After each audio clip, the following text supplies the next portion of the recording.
Hello, good afternoon. Welcome to Coffee, Buses and Politics. I'm David. I'm joined by Stephen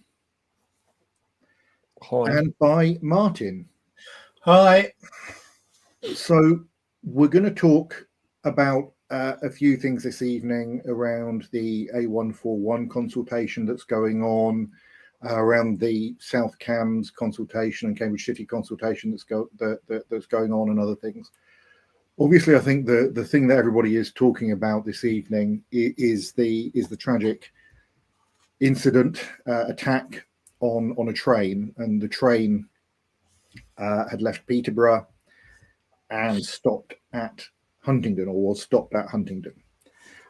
I don't think we have a huge amount that we can usefully add. The police and other emergency services authorities are releasing information as they can and as it's appropriate.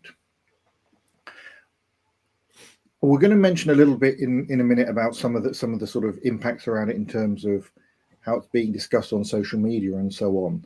But we are kind of lucky in that both Martin and Stephen have had executive roles on local councils. The Huntingdonshire District Council for Stephen and Cambridgeshire County Council for Martin.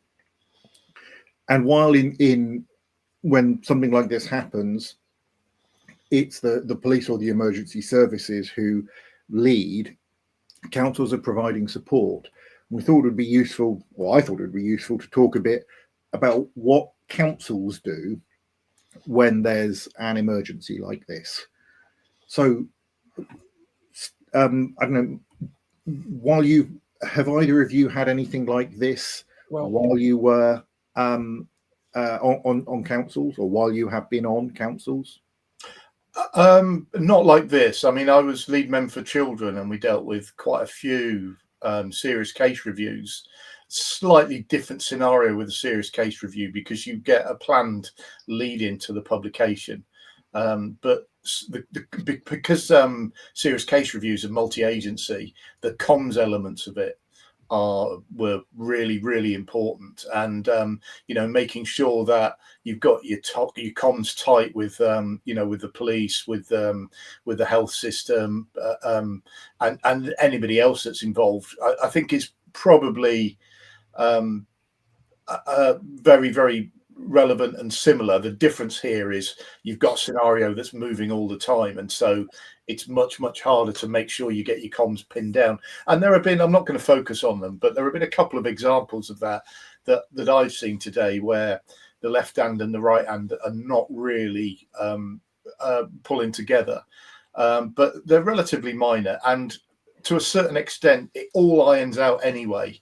I think there's constant pressure from news media to make things happen, and that's the bit for me. And that's where the councils have got an important role to play, because obviously first thing they'll do is set up a gold command. That's what they do with instances like this, and they will have practiced them and rehearsed them. And the lead will be taken by the lead agency, and the council fit into that. Basically, that's how these things work. And a lot of the time, it's bringing politicians out to the fore, as we've seen today. I think we've seen a number of politicians. Ben Abasi-Ject, he's been quite at the forefront, actually, and I think has done a great job. Paul Bristow has done some good media today as well. So, and those roles for politicians, a lot of the time, that to me is where, your councils will be playing a role. Yeah. So just on that, can you explain what Gold Command is? It's just a structure that they put together to pull together all of the agencies that are involved in a particular situation, a particular crisis.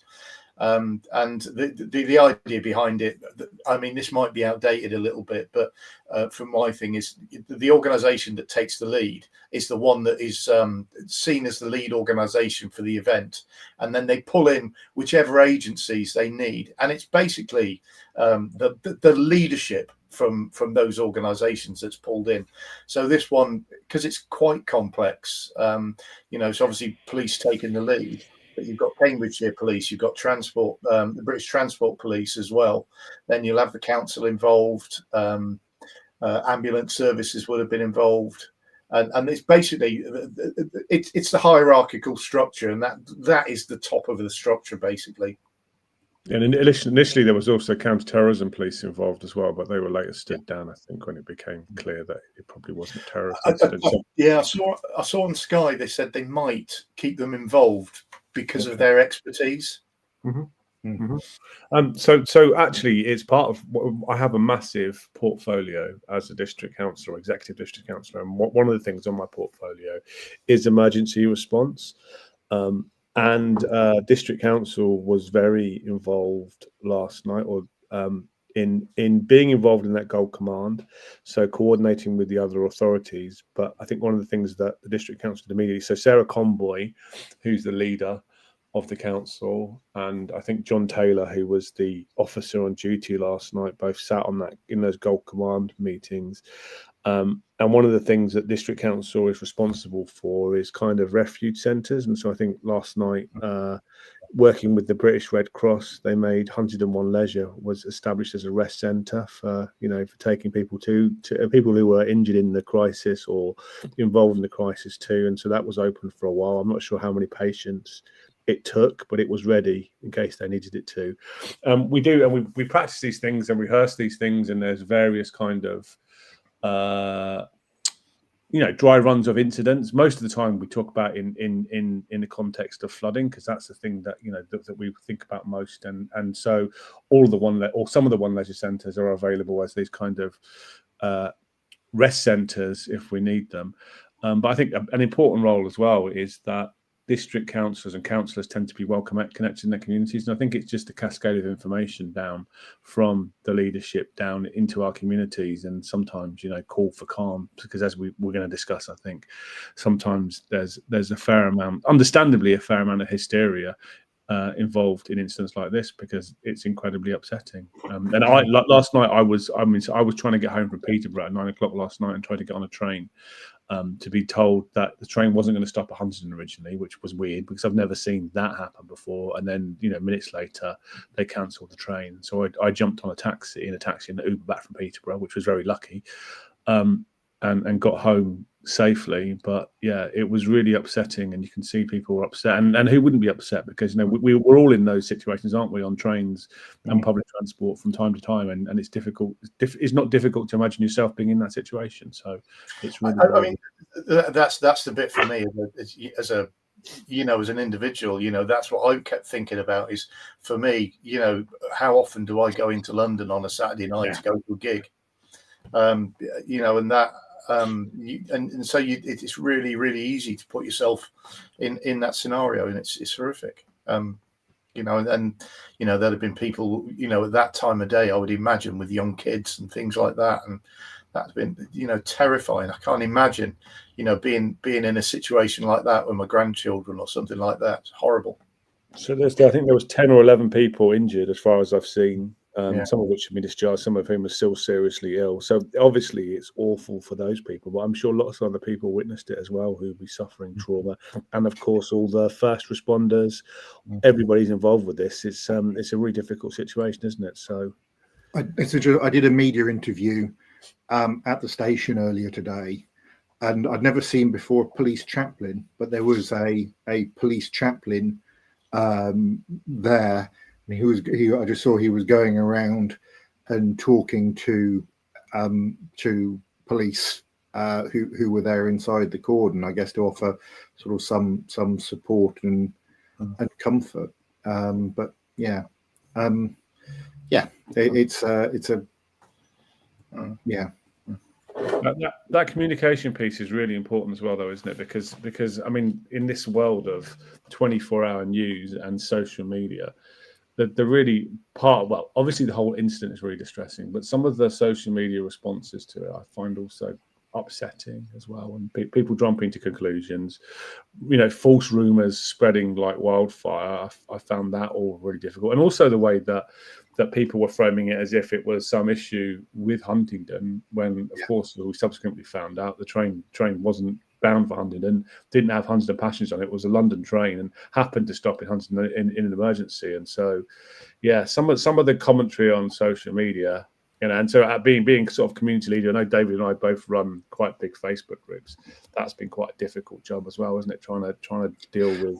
Yeah, it's that social media can be a real force for good, and I am a bit of a fan of it. But the worst aspects of it, come out in incidents like this, and this notion that straight away people start speculating about who might have done it, who didn't do it, and everything else. What their motives were as well. Yeah, absolutely. So let the police get on with the job. They'll release information when they think it's appropriate. Don't speculate. Yeah, if you want to comment and say it's horrific, really sorry it happened, great. But don't. But just don't. It does nobody any good. And I have to say, I watched Sky News this morning, and I'm going to check him. Is Trevor Phillips? Trevor Phillips spent all his time trying to get people to speculate about who it was, and who might have been behind it and stuff like that. And I was getting really angry, but I turned it over in the end, which is the so if I can pick up on that. There's a couple of things. I think if we went back before social media, people would be talking about it, speculating about things in the pub or at home. The difference is now you're doing it and everybody's watching it, and some people say, "Oh, I heard this thing," and it takes off. There are some people who are clearly using this for basically to spread hate about immigrants, people who aren't white, and so on. There's also one of the things that's and that is a real worry in itself. But there's also the sort of conspiracism. Now, I agree with you, Martin. Social media could be a force for good. I mean, on the group I run, there's three of us who run it, and we took the decision. Basically, you can keep posting, but we pinned a post about it, put and updated that post with what we actually knew, and we turned off comments of the other posts about the incident, so that all the comments were in one place, so we could keep an eye on it. But also, actually, people were saying, "Look, don't speculate," and so on. I think people were generally getting it. But that some of what I saw on comments on different, not TikToks, but on sort of media outlets and so on, was actually really, really quite worrying. That they're not being moderated, they're not being looked at. That's a worry, and it's it spreads, and that is a worry, and I'm not sure. I mean, it's one of the things we keep talking about, but it's not just. I think what I'm getting at is not just that people are using it to be awful, but it's the conspiracism, that is in there. It's also there's an underlying sort of exploitation for, and I want to say it this way, is political exploitation. There are people that want to use events like this for political purposes, and it suits them to do the speculation and to suggest who might be involved and who might not, because it helps a political agenda, and that I find absolutely horrific. Yeah, and the thing is, you've got relatively mainstream people doing that as well. Yeah, you've got the extremes doing it, and I'm going to pull it up so I get it right. But you've so Rupert Lowe, who's an MP. He's the ex-Reform one, isn't he? Is that right? He's ex-Reform. Yeah. He's now independent. Is that right? Yeah. He's written again. He doesn't mention Huntingdon or anything. He still, and I mean, this was 8 hours ago, so I'm assuming it's in reference to yesterday.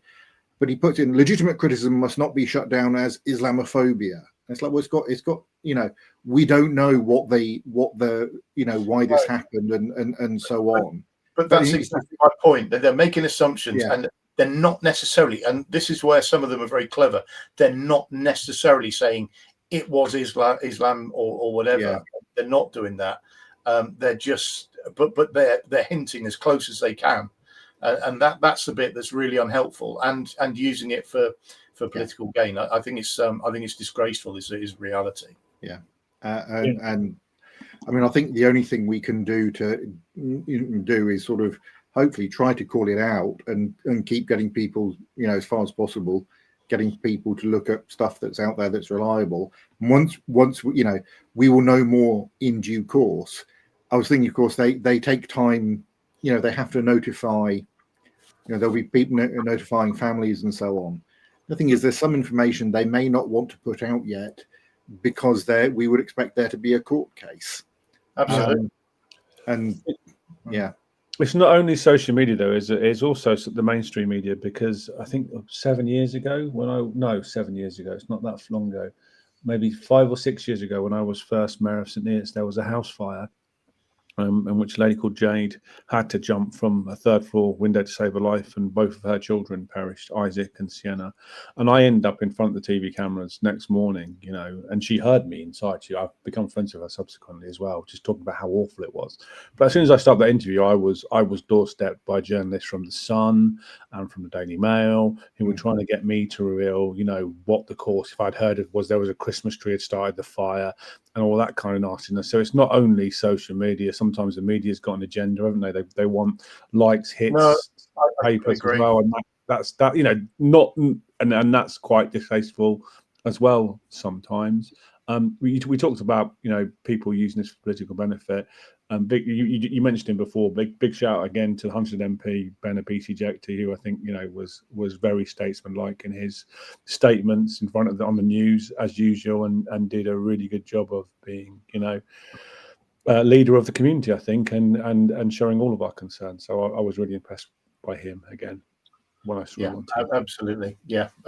I've been involved in that sort of stuff as well, Stephen. I remember we had a situation where we had a number of serious case reviews, all due to be published round about the same time. They were from incidents from all of them different years, but it was just coincidence because of court cases and everything else. They all happened to be published at the same time, a similar time. And you can imagine if the media picked up on something like that, how they could have made a story out of it. And thankfully, we had a fantastic comms team at the county council then. And so we worked together and we managed to just get people to understand that, you know, we haven't got an abundance of serious case reviews. We've got the same amount as most councils of our size have. It just so happens that they're being published together. And thankfully, we managed to we managed to, some of them were horrific as well. We managed to get the media off that agenda, and it never happened. But it's hard work. Yeah, well, we're all in favour of media scrutiny, aren't we? Legitimate media scrutiny, and we're absolutely in favour of that. I think that's an important part of a functioning democracy, and it doesn't happen enough. You know, and people like John Elworthy in Cambridge do a great job in holding everybody to account if they don't behave themselves. But there's sensationalism, isn't there? And that's not good. And there's a time and place for these things to ask the difficult questions. And it's not necessarily when people are grieving. Because when I'm standing outside that house, which is, you know, it's just burnt down. The emergency services, the fire brigade and the ambulance people says, and you could see the trauma on their faces. It was just absolutely horrific. And there's a time and place for asking difficult questions. Yeah. So that, I think that's we'll finish with that one there. I think the only thing to say is it also just worth us, you know, just taking our hats off as well to the emergency services and their response. I think that it's worth saying, because I think, you know, something like 8 minutes, you know, to actually respond and deal with that situation is damn good, you know, and it's worth just commenting on that as well.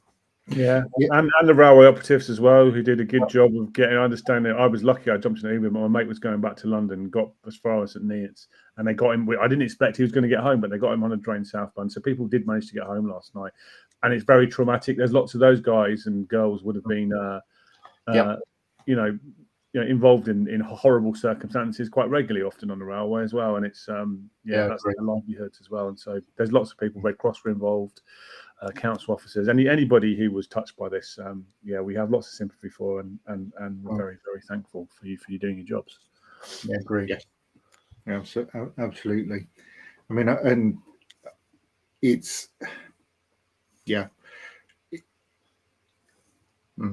I'm slightly careful with my words. This could have been a lot worse than it was, except for the actions of, as you say, police, ambulance staff, the railways, and so on.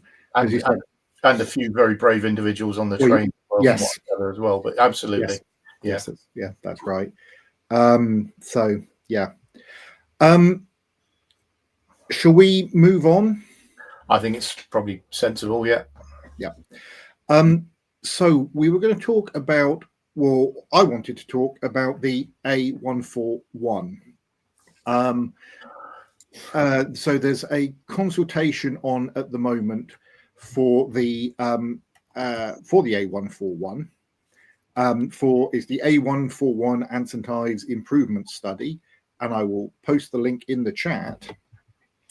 And this is very, very much on my mind because. So I do this as me, I'm definitely not representing the town council or anything like that, but Huntingdon Town Council's planning committee is considering our response to this on Tuesday. So I've very much been looking at this and what's involved in it. It's quite a big project, and partly it's a new bit of A141 basic. So it would run from sort of Spittle's Green End out north of Tesco, and then go from there straight across to Witton. Whereas, so it would be, that's the route it would be taking. But then there'd also be changes in St Ives to improve traffic there, because traffic is a problem in St Ives, and also improvements for active travel and some discussion of buses and so on. I think perhaps it's probably worth turning to Martin first, because you're involved in this. Not in this, but I am working, and I do want to make it clear, I am working on behalf of a developer on a site that's along the path of the new A141. But I think it's from my perspective, I think it's a really forward-thinking project. It's once again, it's Huntingdonshire and others looking for solutions to its problems, I take my hat off to them. It's I would please urge everybody to take part in the study, because there's so many facets to it. But yeah, I think it's I think it's a good example of Huntingdon trying to do stuff and trying to make things happen. Huntingdonshire trying to make things happen. It's interesting. I've a couple of thoughts. One is this is opening up. Firstly, it's dealing with existing traffic problems, and it's also makes possible housing and business investment and so on, which I think is good, and I think potentially can improve just how we get around by whatever route we get around. I think that there's a couple of things which I'm still trying to get my head around for the moment. One is there any possibility anywhere, and there may be an explosion when I say this, of a third river crossing. The other one is whether it looking at it, okay, so the A141 would be redirected, but it would still go down towards St Ives, and I wonder if it would make sense for the new route to effectively bypass St Ives as well, and maybe go or something from the A141 north of Whitton, down to the whatever the road is that goes out from St Ives towards Bluntisham. It's the A something, but I can't remember which one. So that you're relieving more traffic there in St Ives. The other thing is I'm going to point out. So this is two studies that have been joined together, but I think the study started in 2018. Yeah. And I get the need to do to get it right and so on. I do get that, but it does feel like it's a long time. It does, and that's lots of the comments I've seen on social media have been relating to that as well. I think it's not the first consultation, is it, as well? I think there was consultations back in 2021. And it's difficult for people to. There's been consultations on this before. That's for sure. Yeah. And it's one of the. I mean, clearly we need to do the job properly, but it's one of the criticisms, isn't it, of British bureaucracy that people always say if this was in China, it will be done inside 6 months, But elsewhere, we can point to other places in Europe where these things are done a lot quicker than they're done in the UK. There's two aspects to that for me, Stephen, and it's really important. As somebody that does consultation for a living, I think sometimes, especially on these major projects, we consult to death. And what we try and do is find a perfect solution. And we've got to stop doing it. What we've got to do is find the most perfect solution. Yeah. And we have to accept that in doing that, you are going to upset a few people. And that means it means less consultation, but better consultation. Do it more. When you do it well, do it fantastically well, but don't keep coming back. You've got to use that consultation. You've got to say, right, we've listened to that. Here are our responses. Here's why we aren't doing this, this, and this. Here's why we are doing this, and then move on. I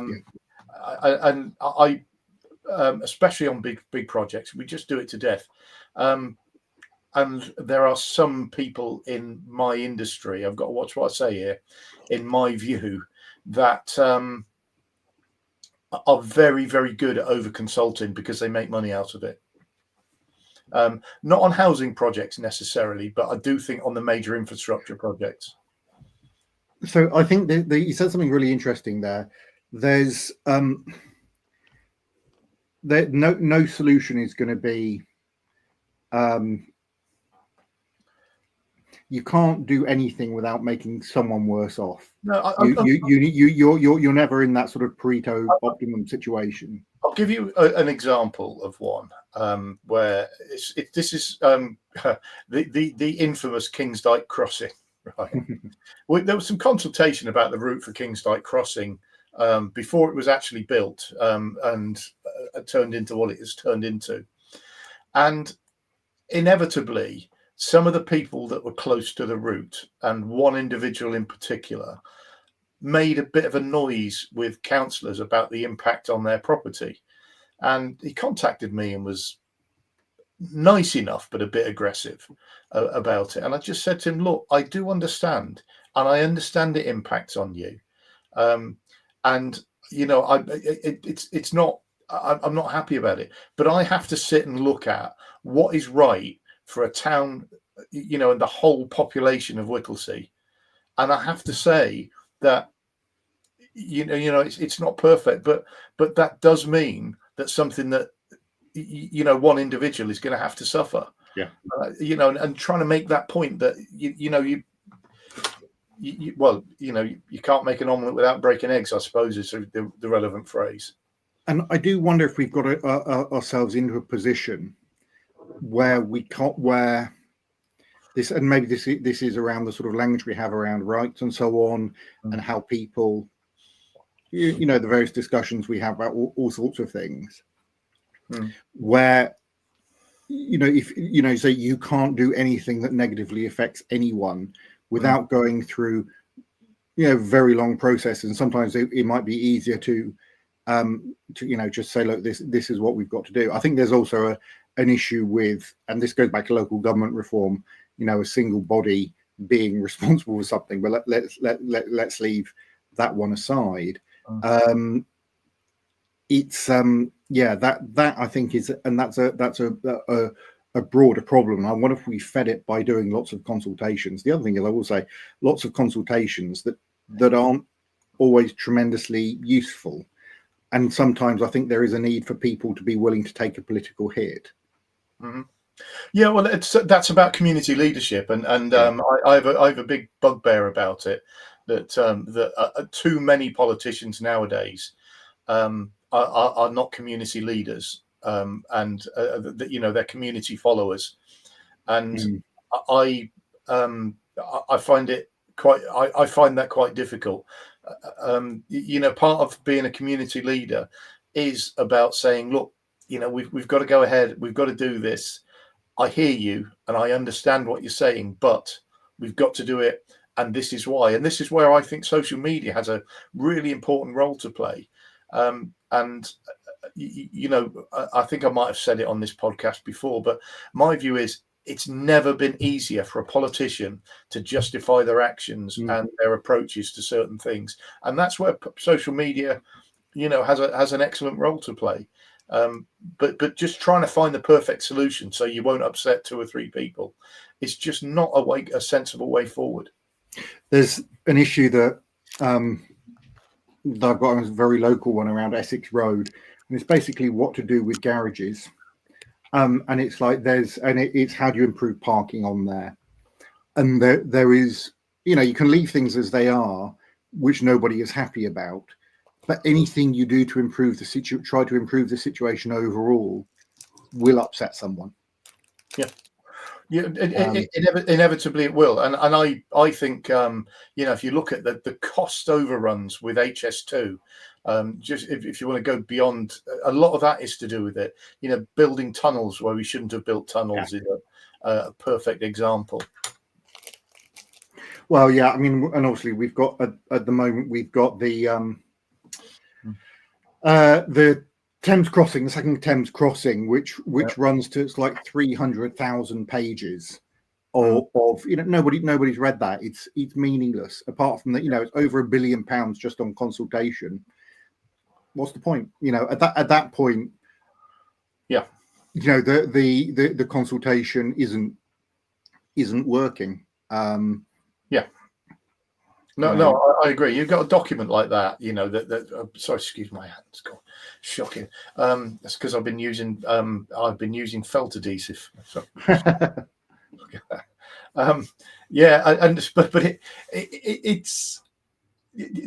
we need to, when you have documents like that, it's just serving nobody. Apart from to say, we told you. You didn't tell me. You buried it in the middle of a document that's 16 inches thick. Yeah, I mean, there's no way you're that. Oh, sorry, Bobby. I don't think anybody is I don't think it's even possible to have a handle on a document on a 300,000 page document. No. It's just not. Yeah, and yeah. I know that is it. The whole thing is sort of, combined to, make people, I think, quite destructive of this, distrusting of where we are, because one of the things I've been asking about it on social media, I posted about it on my council of Facebook about the A141 consultation. And it's got like 25,000 views, and I don't know why that one is suddenly, because it's not different from a lot of the other stuff I post, but it's suddenly doing. I'm just like reading through the comments that people have, and look, I understand it. The sort of cynicism and the frustration, and it's going to take for ages, and what's the point? Because nobody will listen to us. And after the situation with 20, particularly locally with the 20 mile an hour thing, and everything we've just been discussing, I get it, but it's still trying to get the points people have out of that, because I think that, you know, in there are some you know, trying to actually make this work and deal with those traffic issues, I think is actually, you know, yeah, obviously it's important, but beyond just dealing with that, the housing it on Lux, I think is good. I mean, I'm of course going to agree with that, but you know, the other thing, you know, it's worth saying that this consultation runs alongside the launch of the consultation for Hunter's local plan as well, and you know, I'd say that people need to look at both of those things because they are linked. There's no two ways about it, and people need to look at that. And you know, one of my frustrations with local plans, I think they're great documents. I think they're really important documents. I look forward to the day when we have a spatial strategy that you know, is done at a more strategic level through the mayor's office. But what happens too often? I just want to finish this bit, Stephen. What happens too often with local plan consultations is people miss a trick on it, and then you know, they then start to get upset when somebody puts in a planning application on their site, on a site that's next to them, and they haven't consulted, they haven't looked at the local plan, and it's in there, and it's saying we're going to develop on this site. The thing about the local plan, just can I just say, because that might be considered one of those massive documents which is impenetrable to regular people. But what you can do is you can dip in and see the bits that affect your community, and you've got an opinion on. Because genuinely, you know, it's difficult for me to talk about A141 because I don't really know that area of the district very well. Yeah, but I do know about everything to do with St Neots, and I have opinions on all those things. And so I think you can dip in and speak up for your community and your concern. Is what it's not difficult to look at the local plan and drill into the area where you live. I mean, there's two specific things. Just look at the overarching policies, and then drill in and look at, you know, where's housing planned in my area, and whatever, and take part in the consultation. I have to say, again, you know, I wish I lived in a district like Huntingdonshire where they put the effort that they do into getting people to engage. Well, the way things are going, you might well do in a couple of years' time. I mean, but it's one of those things that, you know, fingers crossed, Fenland, you know, might gain from if Hunts does become part of Greater Peterborough, because Fenland's like, well, I mean, I'm not sure what's happening with Fenland's local plan. I understand it has been postponed, and they decided not to do one because of local government reorganisation. But there's nothing specific that says it, except they've got a local development scheme, which is the document that sets out the timetable for the preparation of the local plan, that's out of date. And it's out of date in such a way that makes you think they've abandoned it. You know, and that, you know, I know the first consultation on the local plan for issues and options, I think they were putting adverts on bin lorries, they were doing events in libraries and stuff like that. That's what you should be doing. The other thing, so the other thing I'm going to say with the Huntingdonshire consultation, something and I know some people weren't super happy with the website, and I think there was some difficulty in putting in comments, but the way it was done is you could comment on individual paragraphs, so you didn't have to do a response to the whole thing. You could say, I want to comment on this. So if you want, you know, if you wanted to comment on the proposal, the old music school along from the Lord Protector, a site for 12 houses, you could, which I think is really good, and you could see what everyone else had said as well. And I think that was that's really good. And I did see people talking, you know, people were commenting on there. And I think that is that looked like a good way of doing it. I have to say, I've done one flick through the bit of that on Huntingdon. I haven't looked at the rest yet, and I need to in the next couple of weeks before we discuss it at the town council.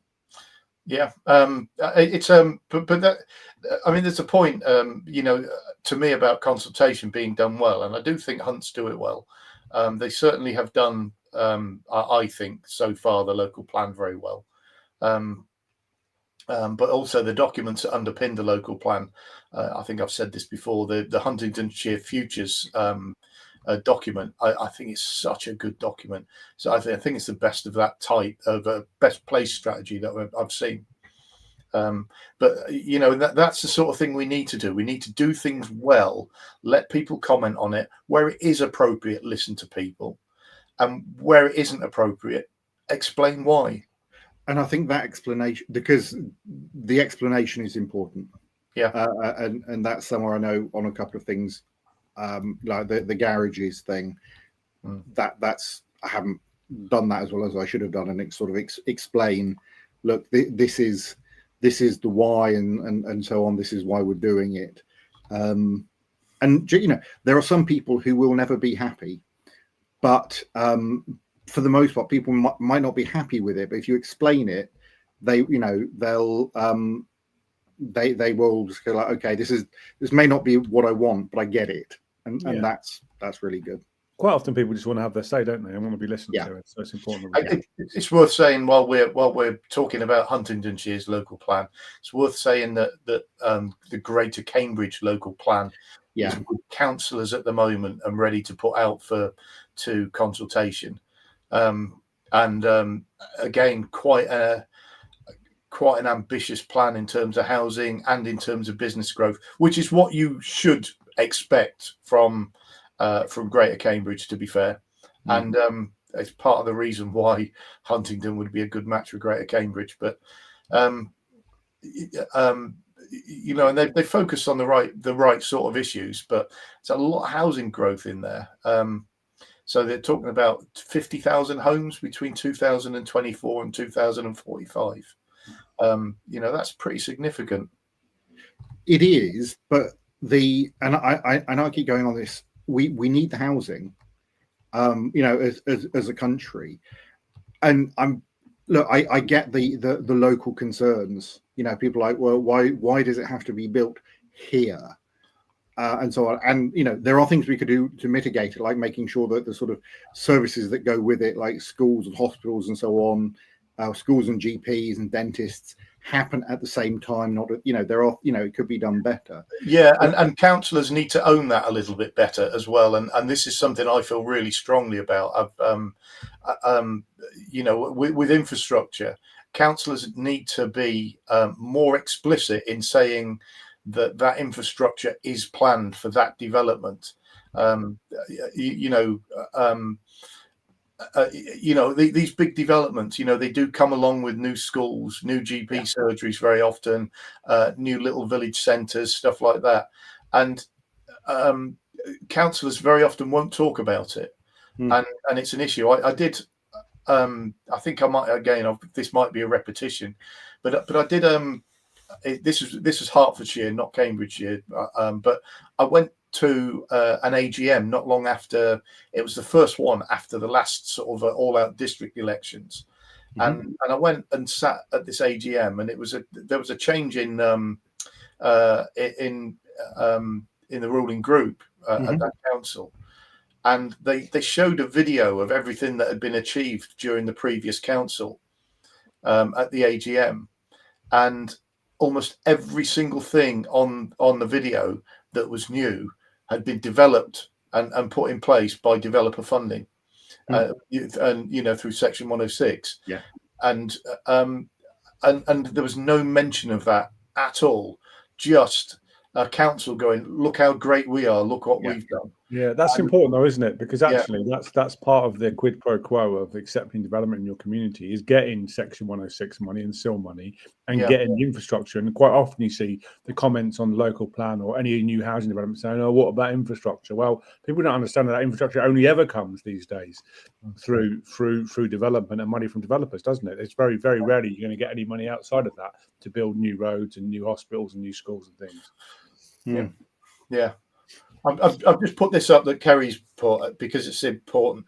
I have to say I've seen some good things from Cambridge in the past on homelessness, and you know, they've done some things with, I think, converted porta cabins in some places that for homeless people as well. And I remember a long time ago, but visiting Jimmy's night shelter as well. And so there are some good stuff, but it's worth mentioning that, you know, that sort of work does need to keep happening. I had a bit of a spat with somebody about homeless veterans, which is something I care quite a lot about, the other day, and you know, one of those things we're just not good enough at, and as a country, the way we deal with or don't deal with homelessness is dreadful.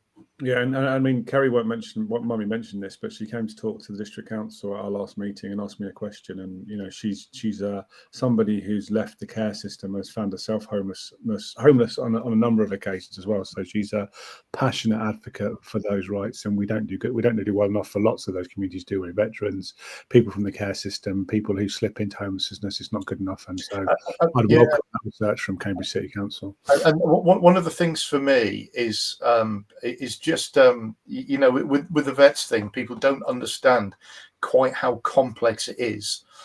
You know, and the issue of homelessness with vets, you know, there's all sorts of things going on underneath, you know, just pure homelessness, with things like PTSD.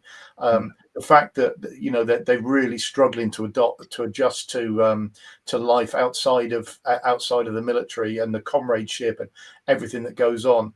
So many of those things, you know, going on. So where you say, you know, why aren't we giving these homes to vets? It's because just giving them a home does not sort the problems out, and in fact, in some ways, it can make it worse. And it's those things, but it doesn't mean we shouldn't do more. We should be, absolutely, because homelessness, you know, the misery it causes is horrendous.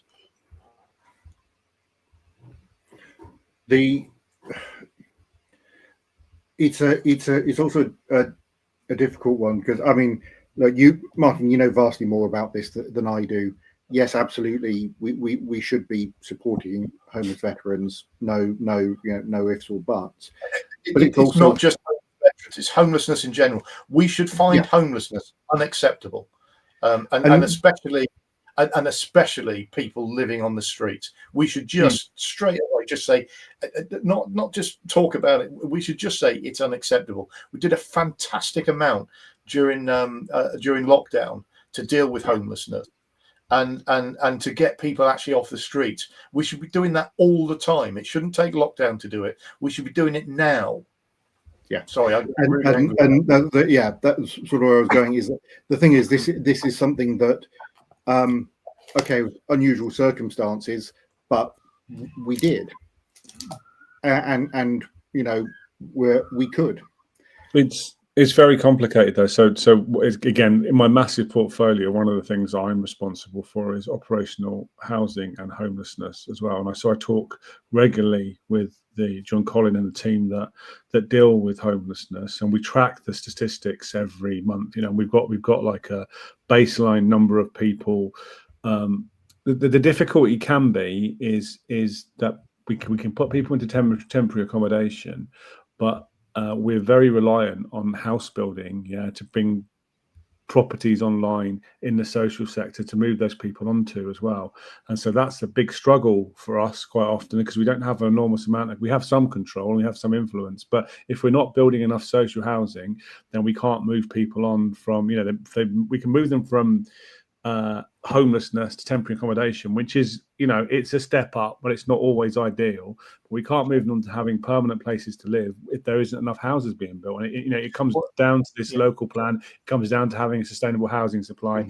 It comes down to being able to afford as a society to build the right type of social houses as well, because, you know, it's often blamed on housing developers, but it's not always the case that, you know, we don't build enough social rent properties, and it's just a bit of a struggle. And so we're thinking about a lot about that, and with, you know, how much it's easy for us to say. I think Fenelon have said that you've got to have 40% social housing or something, but those kind of levels are sometimes economically undeliverable, and then as a consequence, there's been almost no social housing built in in Finland. I think that's the case, and so you have to be realistic with your Finland's ambition. social housing policy, I think, is 25%. Is it Certainly, 25%? But you have to stay at the right level, otherwise people won't build the houses because they can't make out any money. Absolutely, because there's a big issue in Finland, and this is why, and this is where I will for once stick up for them, which is that the land value uplift in Finland is a lot lower because house prices are lower. So the difference between the price you buy land at and the price you sell that land at with a house on is lower in Finland than it is in places like Huntingdonshire, because house prices are lower, and that makes delivering the same level of affordable housing very, very difficult, and that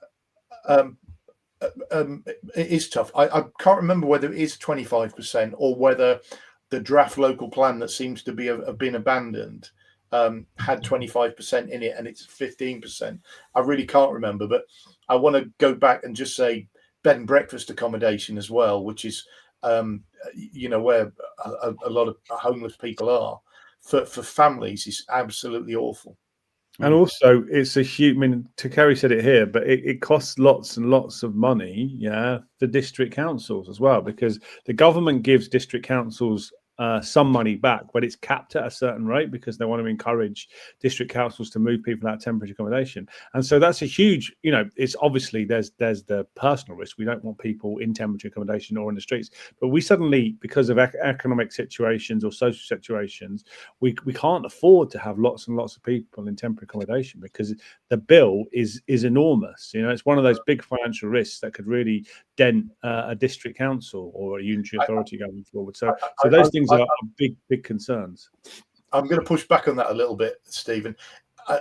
It's not even it's not solely a financial issue, and I'm sure you agree with this. But I do. Yeah, it's absolutely, and financial pressure on councils does count, and it does make a difference.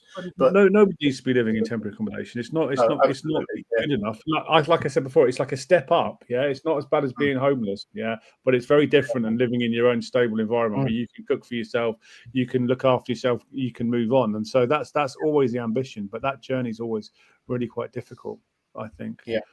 Can I just? I think there's also an issue there. I think for, as a country, how much do we want to prioritize this as an issue?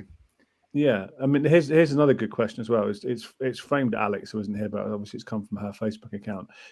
But what about, when we were talking about providing accommodation for people with disabilities, and there's no housing available which is suitable for people with disabilities, and so we have a scheme at councils called Disability Grant Scheme, again in my portfolio area. And one of the things we really struggle with, because again, there's lots of moving parts and we depend on our social housing providers and we provide on the people doing the work to get these things signed off. And it's one of the things we've managed to get a grip of, or starting to get a grip of, in the last few months. But a big issue is like, why are we trying to convert houses for people with disabilities and not by building enough houses that are already wheelchair accessible or accessible for people with other disabilities? And that's something else which is being discussed by councillors as part of our local plan. So when we're discussing how much affordable housing we want to build, how much social housing, how much social rent housing, how much, what sort of levels of green, sustainable solar panels and things we want to build. And a big question for us as well is and this has come up through our overview and scrutiny, is how many houses or what proportion of houses we're going to build for people with disabilities. And I think it's really important that, that housing is available to the whole community and not just to able-bodied people as well. So it's a big concern for us, and that Huntingdonshire, as part of our local plan discussions, we want to build that into the local plan. I can't say we're going to, but I think that I've seen lots of support amongst councillors from all sides of chambers. I think it was some Conservative councillors that first raised it in ONS, that this is a really important thing that we need to deal with. So yeah, as a society and as a district council, as a community, it's something we have to do better at. Yeah, I agree with that.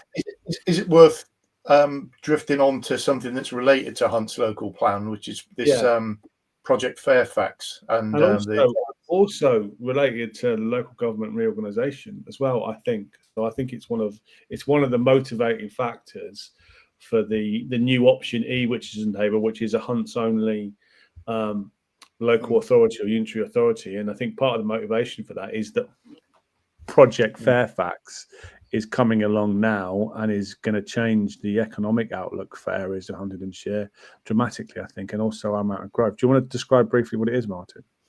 Well, I mean, I can only the knowledge I have is only based on what I've read, and to be fair, I had a couple of conversations with a few people about something similar, but it's about basically rejuvenating the defence industry in Huntingdonshire. And it's looking at sort of redundant land at places like RAF Witton, potentially Alconbury Weald as well, and just rejuvenating the defence industry.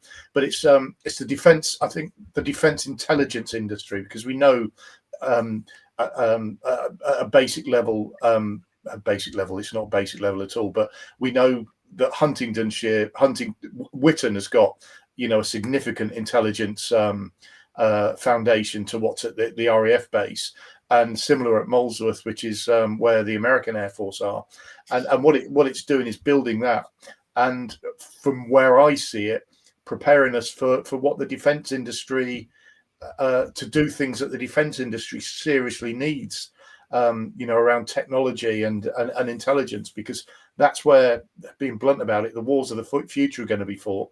And my view is that sadly, because of our inability to deal with Putin, that's where as a country, where we're going. Yeah. David and I have both, because in our days in the chain gang have both been invited. I remember David and I we went to Molesworth. We drove up there together, didn't we? And we got taken around the American. We didn't go inside the top secret bit. We saw some of the surrounding infrastructure, and it's incredibly impressive. One of the things that struck me is, you think, you do meet. So we've got this huge military community of British forces, but also overseas American forces, especially at places like Alconbury and Molesworth.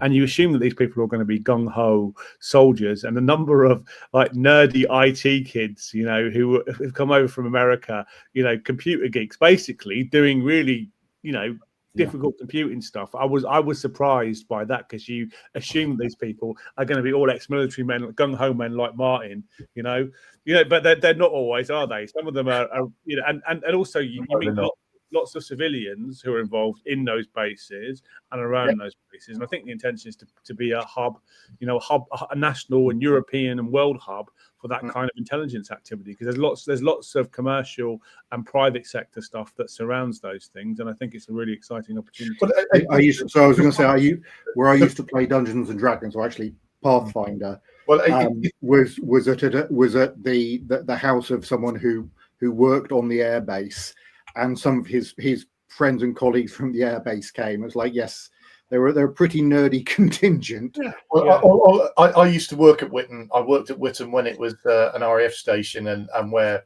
it was basically the headquarters of the RAF logistics setup, basically. And I also worked at Alconbury, and as a civil servant as well. And in fact, my contribution to the first Gulf War was they used to store a lot of the war reserve vehicles at Molesworth, and it was basically doing 1 million dry journeys from Molesworth to the airfield at Alconbury, and then for them to be loaded onto Galaxies and flown out to the Gulf.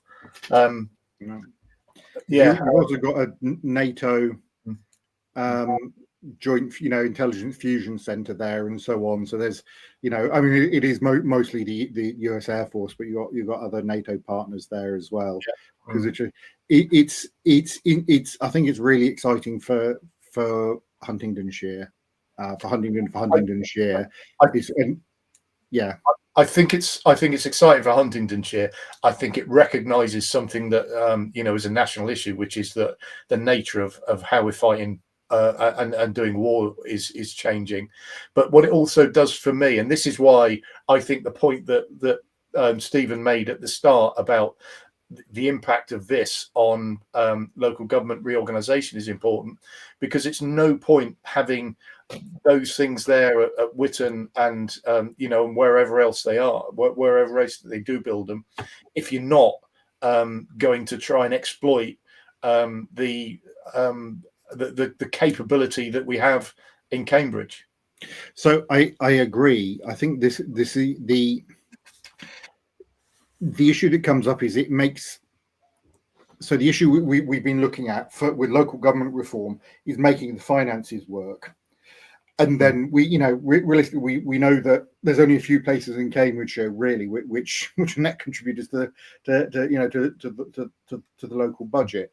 Where you've got older people, rural areas, we've got lots of, all of that sort of thing.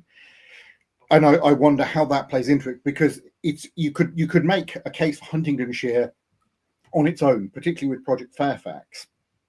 But if the effect of that is that it leaves, the other unitary authorities in the area don't work, that's a problem. Yeah, it is a problem. Yeah, Kerry's just given another. We wish this bloody podcast has turned into the BCGT Appreciation Society, and we should stop. Especially since he gave our friend Alex a good kicking in the general election as well, and narrowly beat her as well. But again, he has been, he's been a great voice for the area, a great voice for this project. Somebody, as an ex-soldier himself, military man, well connected in this, and he's been a great ambassador for this scheme and for the area in general as well, which I think, I was talking to somebody last night in the pub about that, and that's almost the first role I want from my MP, is being a champion for our area. And I think Ben has done a great job with this again. And it's been the district council as well, because district council are a big part of this. But yeah, I was going to say, I think, but credit to Ben for doing it. I just want to point out this is, as Kerry says, it's great. Lots of different levels and different parties working together for a common outcome. So it is great that Ben has been flying the flag for Huntingdon genuinely. We've also had national government, looking at how this happens, and then the district council, working on this. I'm sure there will have been particular issues that had to be overcome and so on. So it is really good that it's happening, but also, as you say, that you've got different levels and different parties working together to make this happen. It's good. I agree, and one of the things that I quite like about Ben is, if you look at his Facebook feeds, if you look at his X, some of it's quite aggressive and certainly against the government in particular. But what he doesn't do, which is what too many MPs do actually, where they're an incumbent MP, where their council is of a different political colour, is they just lay every criticism they can, and almost all the social media feed is just criticising the council, and digging at the council. And I like the fact that Ben is better than that and doesn't do it, because it doesn't help anybody. And what you're seeing is, rather than doing that, he's actually working with the council and making good things happen for Huntingdonshire. Yeah, I think I don't know if he was whipped or not, but also I think I'm right in saying that he voted in favour of leaving the ECHR when it was up in the early day motion. I suppose technically you're voting that it should be debated at an early day, but yeah. The trouble is, you can sit and look at those things and look at them in isolation. It's really, I hate people do this with politicians. So and so voted for X, so and so voted for Y, because there's so many things underpinning that. As an example, I suspect that almost every Conservative was whipped on that. So I just find it. I find it difficult, and there's so many things underpin it. And there's a party political thing going on, but underneath that, if you want to talk about the ECHR, I've got quite strong opinions about the fact that we should be lobbying to have it amended and not walk away from it. But yeah, no, and absolutely. I've got way into that though.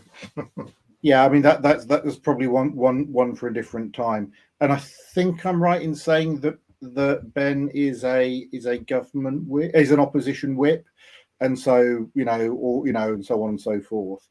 I'm yeah. We'll have to have a discussion about the ECHR another time, and it might be interesting to have Ben on sometime, talk about That's it. what we need to do. We do need to. I'm sure he'd come on. I'm sure we say enough. I say enough nice things about him, do we? Me as well. I mean, I believe he'll be the leader of the Conservative Party one day. I know there's a lot of water to go under a lot of bridges before that happens, but I think he's good enough. There's not many bridges left, is there? Not many legitimate ones. No, yeah. I will say though. Sorry, I just want to say, well, I've found Ben to be approachable. He's certainly putting in the work. My God, and he is out there swinging for Huntingdon. And he's visible. He's going around to different groups, which is great. And my God, the comparison with his predecessor. I mean that's a pretty low bar, though, isn't it? Absolutely. Well, it is, but I mean, but equally, in fairness to him, I think even I think he is, he's there and he's active, and that's to his credit. It's like when I've emailed him about stuff, and sometimes it's council stuff where I'm doing it in a sort of with that hat on. Quite often it's me emailing about whatever the latest camera campaign is and something to do with beer. I felt I've got good, appropriate, timely responses, and yeah, I think is he a real L man? That's the question. Well, I've seen him at a couple of beer festivals, so I'm assuming he is, and I've seen him. And he was buying beer from the Wheat Sheaf Brewery, which is one that I like, from the stall on the Market Square. So I presume that he is, and he has raised issues in the House about the pub tie. The brewery tie. So I think I mean he's certainly aware of the issues, but I think he must be a real ale drinker. Well, I mean, the signs certainly point towards it. So I have to say, I haven't drunk real ale for a long time. I've switched to lagers recently. I don't know why, but. Well, this was the last episode of Coffee, Buses, and Politics. I'm joking.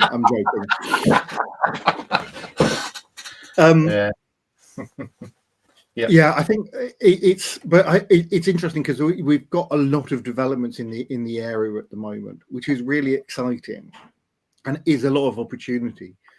But it's making them all happen. Sort of trying to coordinate them and make sure they all happen well, and that.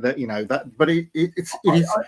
I agree, but also, first of all, don't you want to live in a district that's like that? Because I don't, and it bothers me immensely. The lack of vision and the lack of drive around Fenland is just shocking. They're going to get eaten alive when local government reorganisation happens. But secondly, there's also a factor that if you try and make 10 things happen and 5 of them do. That's still progress, and you have to accept sometimes that that's the way it's going to be. But it's yeah, absolutely. I mean, there's actually something that Zoran Mamdani said. If you agree with me on 7 things out of 10, vote for me. If you agree with me on 10 things out of 10, seek professional help. But I think there's a lot. A lot to that, but. I would say in that with that it depends what the 3 things you disagree about are, but yeah, sure, and different things have got different salience, and absolutely, there are some things which for people are deal breakers, absolutely, but I take your point that not everything is going to be perfect, but I don't know. I'm in a way I'm feeling sort of quite optimistic about things because just on the town council thing, we've made a couple of asks recently, either for developers to do something or for the planners at district to do something, and I feel we've been quite successful at making development happen. You know, we okay, look, this isn't earth-shattering stuff, but I think it has slightly improved some developments using the local knowledge we've got, and I feel quite good about that, to be honest. Good. That's excellent. Yeah. Shall we wrap up? Yes, I think that makes please. sense, as we seem to have come to a sensible conclusion. I think so. Just going to finish by saying consultations, people please respond to them. Yeah. It's and the other thing is if you go, you know, you've got the online stuff, you've got in-person events as well, and you can go along and find out what's going on. And also, it's like sometimes what's going on just isn't a very good idea, or you know, and it is worth saying that, but more often it will be partially a good idea. There'll be problems, there'll be improvements to be made, and it is worth taking part in. I know there's skepticism and cynicism, but I've seen it where you can actually make a meaningful difference by taking part in consultations, and it's rather, it's worth doing. Cool. Right. On that note, we'll see everybody next time. Cheers all. Bye. Pleasure.